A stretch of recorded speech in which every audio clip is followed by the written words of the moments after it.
Okay, let's do it.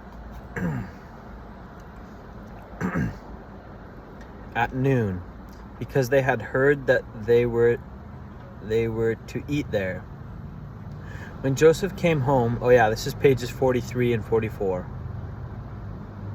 When Joseph came home, they presented to him the gifts they had brought into the house, and they bowed down before him to the ground. He asked them how they were, and then he said, "How is your aged father you told me about? Is he still living?" They replied, "Your servant, our father, is still alive and well." And they bowed down to him, prostrating themselves before him. As he looked about and saw his brother Benjamin, his own mother's son, he asked, "Is your youngest brother the one you told me about?" And he said, "God be gracious to you, my son." Deeply moved at the sight of his brother, Joseph hurried out and looked for a place to weep. He went into his private room and wept there. After he had washed his face, he came out, controlling himself, said, "Serve the food." They served him by himself, the brothers by themselves, and the Egyptians who ate with him by themselves, because Egyptians could not eat with Hebrews, for that is detestable to Egyptians. The men had been seated before him in the order of their ages, from the firstborn to the youngest, and they looked at each other in astonishment. When portions were served to them from Joseph's table, Benjamin's portion was 5 times as much as anyone else's. So they feasted and drank freely with him. A silver cup and a sack. Now Joseph gave these instructions to the steward of his house: "Fill the men's sacks with as much food as they can carry, and put each man's silver in the mouth of his sack. Then put my cup, the silver one, in the mouth of the youngest one's sack, along with the silver for his grain." And he did as Joseph said. As morning dawned, the men were sent on their way with their donkeys. They had not gone far from the city when Joseph said to his steward, "Go after those men at once, and when you catch up with them, say to them, 'Why have you repaid good with evil? Isn't this the cup my master drinks from and also uses for divination? This is a wicked thing you have done.'" When he caught up with them, he repeated these words to them. But they said to him, "Why does my lord say such things? Far be it from your servants to do anything like that. We even brought back to you from the land of Canaan the silver we found inside the mouths of our sacks. So why would we steal silver or gold from your master's house? If any of your servants is found to have it, he will die, and the rest of us will become my lord's slaves." "Very well then," he said, "let it be as you say. Whoever is found to have it will become my slave. The rest of you will be free from blame." Each of them quickly lowered his sack to the ground and opened it. Then the steward proceeded to search, beginning with the oldest and ending with the youngest. And the cup was found in Benjamin's sack. At this they tore their clothes. Then they all loaded their donkeys and returned to the city. Joseph was still in the house when Judah and his brothers came in, and they threw themselves to the ground before him. Joseph said to them, "What is this you have done? Don't you know that a man like me can find things out by divination?" "What can we say to my lord?" Judah replied. "What can we say? How can we prove our innocence? God has uncovered your servant's guilt. We are now my lord's slaves, we ourselves, and the one who was found to have the cup." But Joseph said, "Far be it from me to do such a thing. Only the man who was found to have the cup will become my slave. The rest of you, go back to your father in peace." Then Judah went up to him and said, "Pardon your servant, my lord. Let me speak a word to my lord. Do not be angry with your servant, though you were equal to Pharaoh himself."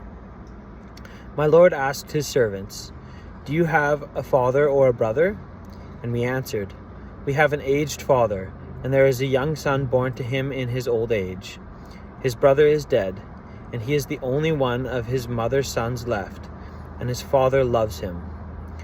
Then you said to your servants, 'Bring him down to me so I can see him for myself.' And we said to my lord, 'The boy cannot leave his father. If he leaves him, his father will die.' But you told your servants, 'Unless your youngest brother comes down with you, you will not see my face again.' When we went back to your servant, my father, we told him what my lord has said. Then our father said, 'Go back and buy a little more food.' But we said, 'We cannot go down. Only if our youngest brother is with us will we go. We cannot see the man's face unless our youngest brother is with us.' Your servant, my father, said to us, 'You know that my wife bore me 2 sons. One of them went away from me, and I said, He surely has been torn to pieces, and I have not seen him since. If you take this one from me too, and harm comes to him, you will bring my gray head down to the grave in misery. So now, if the boy is not with us when I go back to your servant my father, and if my father, whose life is closely bound up with the boy's life, sees that the boy isn't there, he will die. Your servants will bring the gray head of our father down to the grave in sorrow.' Your servant guaranteed the boy's safety to my father. I said, 'If I do not bring him back to you, I will bear the blame before you, my father, all my life.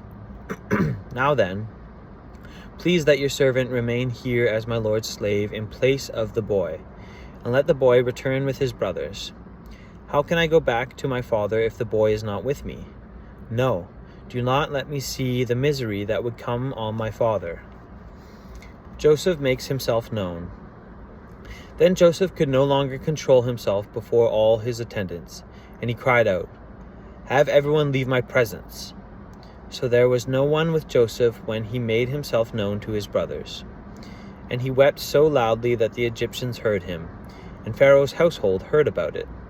Joseph said to his brothers, 'I am Joseph. Is my father still living?' But his brothers were not able to answer him because they were terrified at his presence.